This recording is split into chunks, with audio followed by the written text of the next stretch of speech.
Hello, my name is Kris Jungwoo, a grade 12 student from Dulwich College, Seoul.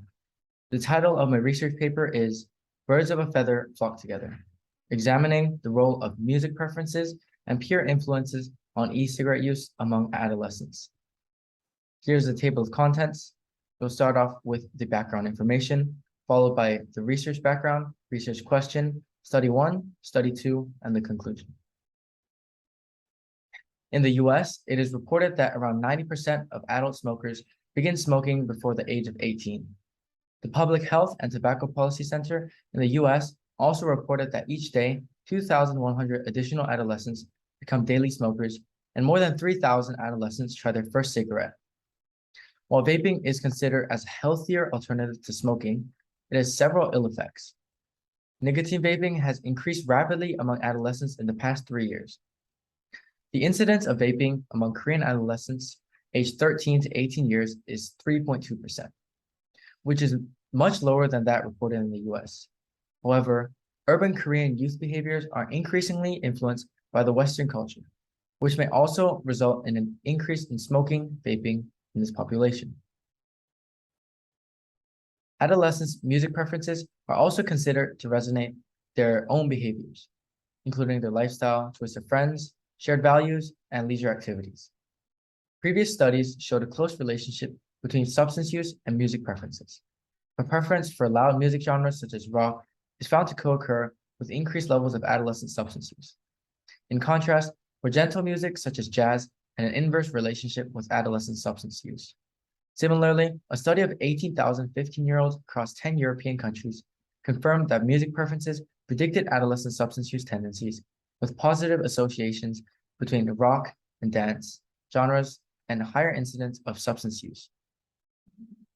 Matioka and Al-Imam in 2021 reported that increased representation of substance use in mass media led to the liberalization of attitudes towards such behavior.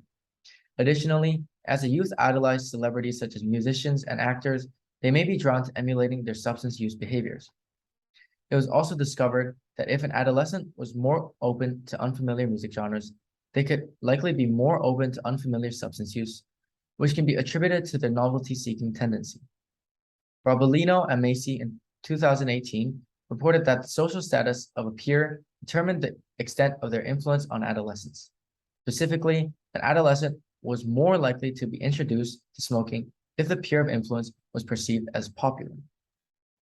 Considering these findings, the present study aimed to examine the influence of both social and music-related personal factors on e-cigarette use among the highly vulnerable group of Korean adolescents. To obtain a holistic understanding, an integrated research approach was adopted by using a qualitative approach for study 1 and a quantitative approach for study 2. Next is study 1. This qualitative study aimed to identify the nature of association between music preferences and e-cigarette use among adolescents, particularly with reference to personal characteristics underlying these tendencies. Additionally, it aimed to determine if the mediating socializing mechanism of peer influences applied to e-cigarette use. Focus group interview is a method of data collection. Data is collected during group interactions around the subject of investigation. This method is particularly appropriate to shed light on the social significance of a phenomenon, in this case vaping, and a group's mutual understanding of the phenomenon. Both groups were asked about their experience with vaping, openness, risk perception, and peer use. Additionally, the vaping group was asked about their vaping intensities in a social context, vaping intensities in an emotional context, cessation, and the relationship between music and vaping. A research assistant maintained detailed field notes during the interview, and the entire session was audio taped, later transcribed for analysis. The Vapers group comprised 3 17-year-old female students who attended an international school in Korea. At this particular age, from this particular background, a large proportion of teenagers have some experience with vaping, but only a minority reports having experiences with combustible cigarettes. The non-vapers group comprised 3 17-year-old students, 1 female and 2 male, who were not current vapers. However, 1 male participant from this group had prior experience with vaping. Standardized, semi-structured interview guides were developed based on interview guides used in previous research. The 2 interviews were conducted in a quiet and private meeting room near the participant's school. Both interview sessions lasted 1.5 hours. All participants were informed about the confidentiality and involuntary nature of the focus groups prior to their participation. In the end, they were remunerated with gift cards worth 25,000 won, which is equivalent to approximately $19 for their participation. Both interviews suggested the role of peer influence on vaping. 2 participants started vaping due to the strong peer encouragement. One participant said, "I had to start vaping or I wouldn't be like the others." In addition, when the vaping participants were asked about the number of peers who were vaping before them, they all replied along the lines of, "All my friends were already vaping." Compared to the non-vaping group, it seemed as though the vaping participants had a much lower reluctance to decline their friends' offers to try vaping for the first time. All candidates of the focus group interviews enjoy listening to the urban songs that the moderator provided. The soft and hard genres were unfamiliar to both groups, but the vaping group had a much more positive listening attitude towards these 2 genres, while the non-vaping candidates showed clear evidence that they did not enjoy the sample songs. This suggested the presence of higher novelty-seeking behavior in this group, which could be used to explain their choices to start vaping. Importantly, the attitudes towards shared experiences can imply the significance of the peer effect. The focus group interview revealed that the non-vaping group rarely shared their favorite songs with friends, while the vaping participants were more likely to share music with close peers. This tendency to share music with close friends may be mirrored in their tendency to share components of their vaping habits with their peers. Next is study 2. The goal of this study was to examine the relationship between adolescents' music preferences and e-cigarette use with reference to social influences and personal characteristics. It utilized an integrated approach in which a quantitative survey study was conducted following a qualitative study to ascertain if the qualitative findings obtained from a small sample of 6 adolescents remain consistent in a comparatively larger sample. Largely, study 2 confirmed the key findings of study 1. In study 2, I adapted a quantitative research methodology, a survey method for 2 independent groups, a vaping group and a non-vaping group. The main purpose of this questionnaire was to analyze the direct responses towards different music genres and how the results of these 2 sample groups differed from each other. The aim of this study was to confirm if the findings observed in study 1 remain consistent in a larger comparative study of vaping and non-vaping adolescents. Drawing from study 1 and existing literature on substance use tendencies, it was hypothesized that the vaping group will be more open to unfamiliar songs and less popular genres like jazz or rock. In addition, it was anticipated that there will be some minor differences in the music preferences of the vaping and non-vaping groups. Additionally, it was expected that adolescents who vape would have more close friends who share the same habits. Supportive sampling was used to recruit participants for the survey study.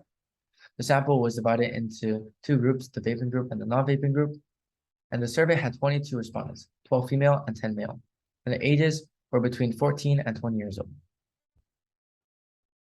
The survey consisted of 28 questions on 4 pages based on interviews conducted in study 1. The first set of questions were included to determine the respondents' basic information such as age and gender. The second set was asked to find out how influential music was to the respondents and what their top 5 songs were. The third set directed respondents to 6 different songs, which they had to provide their opinions on familiarity, likability, and emotions induced from the songs. A link was provided for each song, and they were asked to listen to the song from the first minute up to the second minute of the song. The final set was included to reveal the vaping background of the respondents. After the participants sent proof showing that they had completed the survey, they were each sent a $5 gift card voucher as a reward. Regarding the socialization of substance use, study 2 revealed that across the 2 groups, the mean number of friends who engaged in vaping among the participants' top 5 closest friends was 3.67. Importantly, the number of peers who used vapes was significantly higher for the vaping group at 4.67, as compared to the non-vaping group at 0.89. Here, participants in the vaping group had a significantly higher number of close friends among the top 5 closest friends that vaped, which is an example of social influence on vaping behaviors. This information is consistent with the result from study 1. When asked about their familiarity with songs from the urban genre, the vaping group reported a lower mean response as compared to the non-vaping group. However, when both groups were asked about how likable each song in the urban genre was, no significant differences were observed. These findings suggest that the vaping group was more open to unfamiliar novel experiences. as evidenced by their tendency to like the urban genre. This suggests their novelty-seeking tendency, which may also reflect in their readiness to engage in vaping. Together, these findings suggest the presence of social influence on vaping behaviors, indicating that the vaping group may have been more reluctant to decline their peers' offers to try vaping as observed in Study 1. On to the conclusion. Taken together, in both studies, one type of psychological relationship between music preferences and e-cigarette use was found in the perspectives of social influence. Vaping adolescents had a higher willingness to share their song preferences, which represented their high level of openness. This exposed openness is highly likely to relate to their habits of sharing substances with other users. His investigation arguably disentangled and supported the idea that the link between adolescent e-cigarette use and music preferences can be explained by the co-occurring peer use, which is consistent with previous findings with adolescent smoking behaviors by Mulder and Wright in 2010 and 2020, respectively.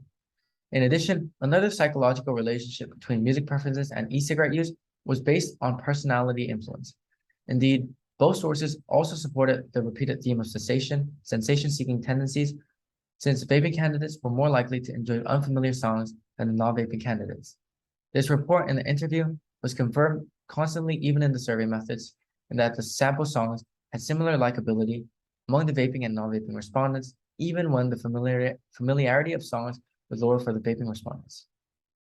These two proven social and personal factors can support the thesis that vaping adolescents are more likely to be influenced by social enticement related to music genre and substance use and personal tendency to seek novelty sensation. Thank you.